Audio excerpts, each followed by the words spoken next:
श्री श्री ठाकुर और समस्त इष्ट परिवार श्रीचरणे मोर कोटि कोटि प्रणाम एवं मोर वीडियो देखुवा समस्त को मोर आनंद भरा जयगुरु।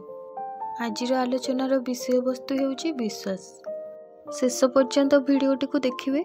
जदि भल लगुए तेबे चैनलटी को सब्सक्राइब करने भूलिबेनी। श्री श्री ठाकुर कहती विश्वास न रहिले दर्शन हेब किपरि। विश्वास नथिले दर्शन हेबनी कि अनुभव भी हेबनी। विश्वास हेउची बुद्धिठू उपरे। बुद्धि रे हाँ नहीं अच्छी, संशय अच्छी, किंतु विश्वास रे ताहा रुहेनी। विश्वास उपरे ठाकुर एक कहानी कहती। जड़े गोपालुणी माँ थिले। से प्रत्येक दिन निज ग्रामर अन्य एक ग्राम को नदी पार होई क्षीर देबा पई जाती। सेही ग्राम रे प्रत्येक दिन निर्दिष्ट समय रे हरि कथा हुए। गोटे दिन केजाणी कहीं से माँकर घर को फेरबारे विलंब है। माँ जितेबाला घर को फेरुले सेतबेले हरि कथार समय हो जाता। तेणु तांकर इच्छा है भगवान को कथा टिके सुनिबा पई। आउ से सुनिले भी। ग्रामर प्राय लोक माने सेठारे एकत्रित हुअन्ति एवं हरिंकर कथा मन देई सुनती। से दिन कथक महाशय विश्वासर कथा विस्तार भाव में बुझाई कहते। गभीर विश्वास रे किपरि सबु ही संभव। ईश्वरंक उपरे दृढ़ विश्वास और कौनसी अकपट नथिले पानी उपरे चली जिबाटा भी कौनसी आश्चर्य कथा नुहे। एमती अनेक कथा बुझाउथांती। उपस्थित थिबा समस्ते निर्विकार भाव में एही सबु शुणुथांती। एमिति हरि कथा शेष हेबा परे माँ जनक कथक महाशय को प्रणाम करी स्वगृह को फेरीगले।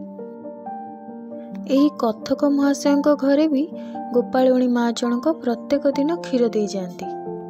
हेले नदी पार समस्या जोगे प्राय प्रतिदिन तांकर क्षीर पहुँचाइबारे विलंब हो जाए। किंतु परदिन खूब शीघ्र ही कथक महाशय घरे आसी क्षीर पहुँचीगला।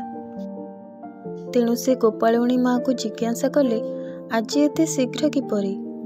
माँ जनक उत्तर देले आज मते सबुदिन परी डंगा को अपेक्षा करने को पड़िनी। मु चली आसिली सेथिपाई शीघ्र पहुँची गली। कथक महाशय आश्चर्य होई पचारिले यह किपरि संभव। माँ जनक कहिले काहेकि संभव नुहे। यह तो काली मु आपणकोठु सुनिथिली। आपण मते जणाइले ईश्वरंक उपरे निष्कपट भाव में विश्वास रखि पारिले सबु ही संभव। किंतु मु यह जानि नथिली। सेथिपाई आपणको मोर अशेष अशेष धन्यवाद। यह शुणी कथक महाशय कहले हौ चल ताहले तुमे जो भली भाव में नदी पार होई आसिल आमे सेही भली भाव में तुम घर को जिबा। एवं दुहे जाई नदी तटरे पहुँची भी गले। यह परे गोपालुणी माँ हरिनाम करी करी पादरे चली नदी पार होतांती। किछि असुविधा हो न थाए। आउ मझिरे मझिरे कथक महाशय को डाकुथांती आपण छेड़ा हेले कहीं आपण भी मोर पछे पछे आसंतु। यह परे कथक महाशय पानी भीतर को गले किंतु तांकर पाद बुड़ीगला।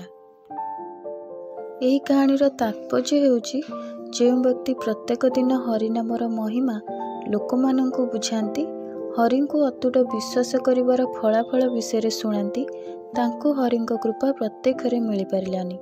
किंतु जो माँ को हरिनामर शक्ति विषय जना नथिला तांकर अतुट विश्वास और ईश्वरंक उपरे निर्भरता जोगु हरि कृपा प्रत्यक्ष मिल पारिला। जो माने एक चित्तरे ईश्वरंक उपरे भक्ति विश्वास और निष्ठा रखि थांती से माने प्रत्यक्ष हेउ बा परोक्षरे ईश्वरंक कृपा लाभ करिथांती। किंतु विश्वास दृढ़ हेबा आवश्यक।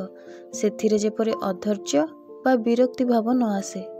सेथिपई भागवत रे कहा जायछि विश्वासे मिलंती हरि तर्के बहुदूर।